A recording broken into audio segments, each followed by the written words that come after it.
How's it going, everyone? Dark versus Innovation, Game 3, coming right at you. It's on Daybreak, and in the top right we have Dark, who of course has won an SSL. He is known for his creative pool openings, obsessive scouting, and crisp macro. In the bottom left, Innovation, multi-time GSL winner, and the only player to have ever been reverse swept in a GSL finals. One of the best Terran players to learn from, and probably one of the best macro Terrans to ever touch StarCraft 2. No exaggeration, no hyperbole. I mean, both of these guys are really top level players. And this is game 3 of a best of 5, so if you missed games 1 or 2, those are very easily accessible on my channel. And all of my StarCraft videos are put into playlists, so if you want to watch more of my content, all that stuff is in easy to find playlists. You should also subscribe to this channel and click the little bell icon if you have not already, so you don't miss any of these StarCraft 2 videos, especially the rest of this series. It would just be criminal to miss the conclusion of this best of 5 between Dark and Innovation, especially considering how close games 1 and 2 were, and the fact that Dark appears to be going for some sort of cheese, because even though he likes to open pool first sometimes to throw his opponent off, this isn't really normal pool first. This is Speedling Expand, it looks like, which no one really does, so I expect a Roach Warren to come down pretty quick here. We haven't seen Speedling Expand versus Terran since like 2010 on Xel'Naga Caverns. So Dark is going to go Roach. Now, as far as why he's going Roach, that's harder to say, but if Innovation was going for that very obnoxious 3 racks Reaper cheese, then I mean, Dark would just crush it, because this is pretty much the counter to that build, is one base Roach like this. But Innovation's not doing this. It appears as though he's going to be doing the build that he did in the previous games, which is 2 Factory, Hellion Cyclone, and if he does the same opening, he'll go into 3 subsequent factories, a 3rd base, and full-blown mech with siege tanks. He's scouting around with this Reaper. It's interesting to note that Innovation, aware of how talented Dark is and how good at defense he is, has been very defensive with this Reaper. He has been a little bit nervous, I think, of Dark's pool first openings and the potential of Innovation's low ground SCV being stopped as far as making that CC goes. However, I do think it's interesting that Dark's defense is so good it makes our Innovation is less likely to scout, but that also means that Innovation is not going to see cheeses like the one coming this game. Okay, he does see it.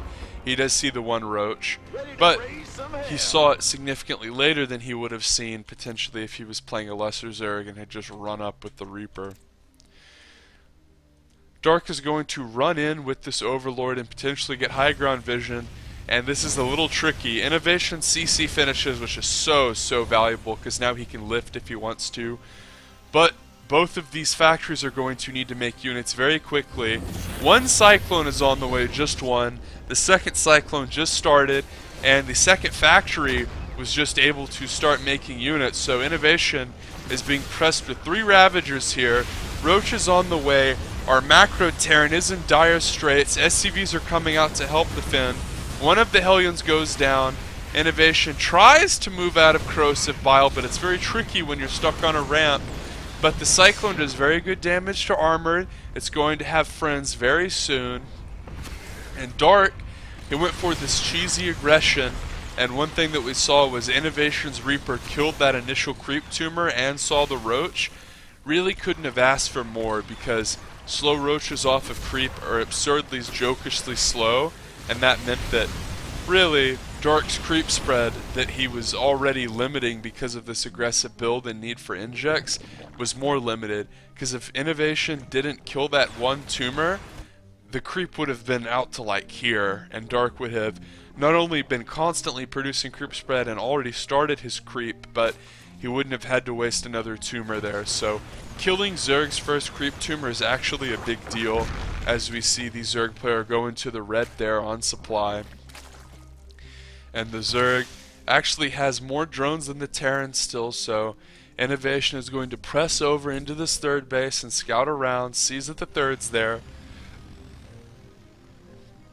And innovation, he'll try to be aggressive with Hellions, but whenever your Zerg opponent makes such an early Roach Warren, doing damage with Hellions can be tricky.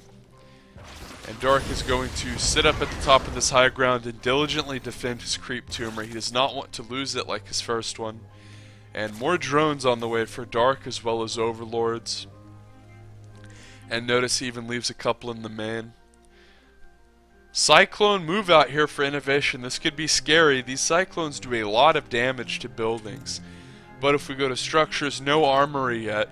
If innovation had the money to get an armory here, this push could be game ending because of how strong Hellbats are. But he doesn't have an armory, so as it stands, Dark will probably be able to hold this third. Innovation is in a good position here though. He can poke and prod, and look at that. The third base is almost halfway dead.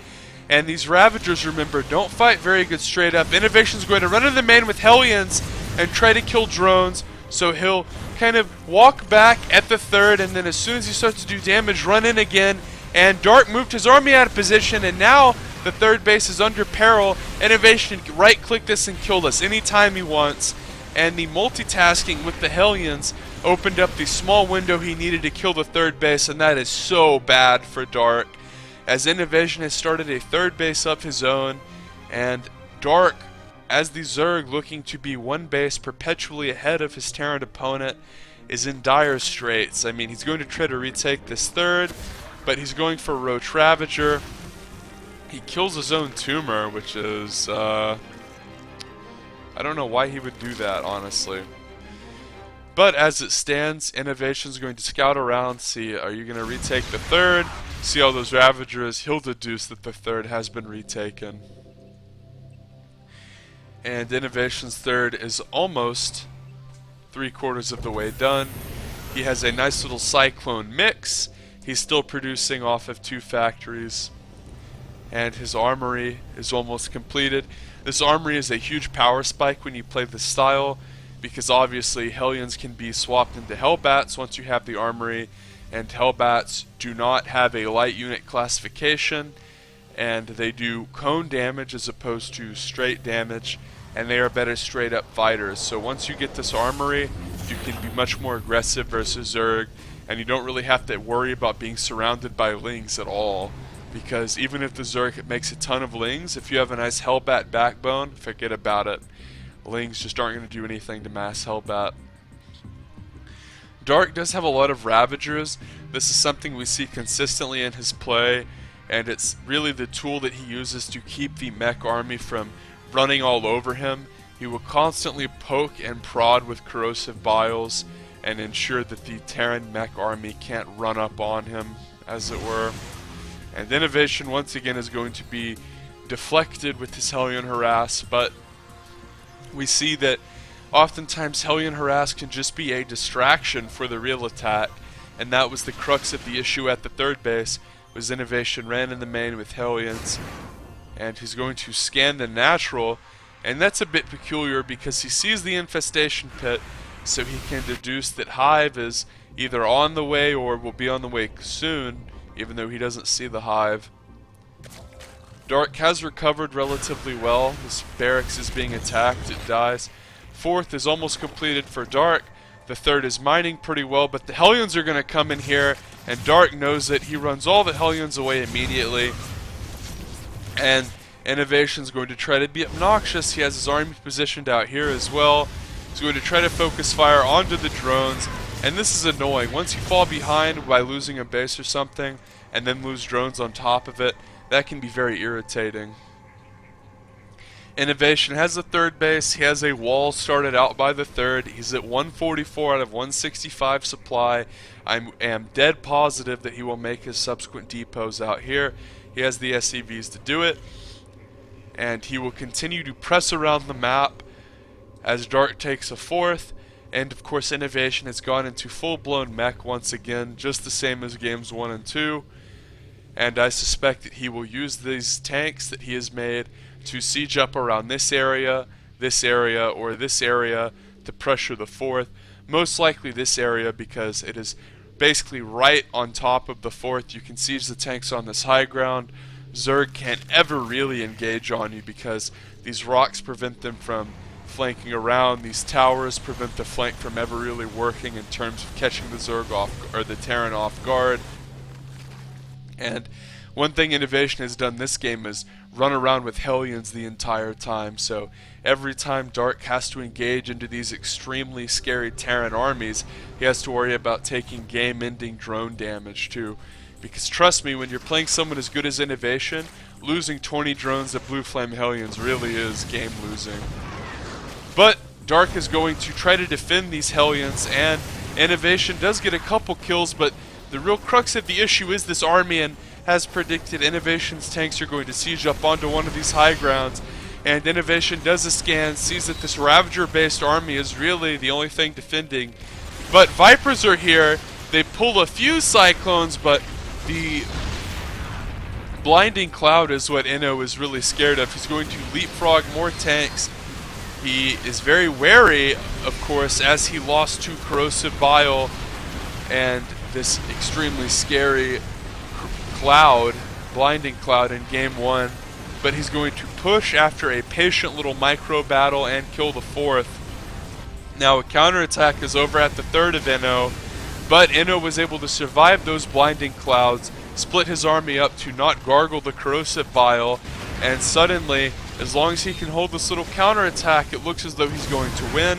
He's killed the Zerg 4th, he's killed the Zerg 3rd, this base isn't even mining anything, it will be dead soon, and all of the Roaches die to Hellbats and SCVs.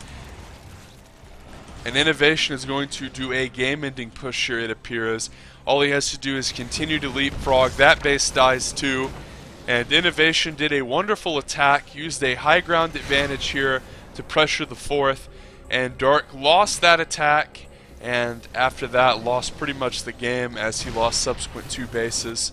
And Dark is going to try to flank Innovation from the north, potentially grab units with Abduct, and he grabs some tanks, but not very much army for Dark. He's at 135 supply, pulls a ton of tanks, almost every single tank gets pulled, but it still doesn't matter, and it appears as though Innovation's going to go up 2-1 in this series. If you enjoyed this cast, subscribe, click the bell notification, follow me on gab.ai, follow me on vid.me, and you don't want to miss the rest of this series.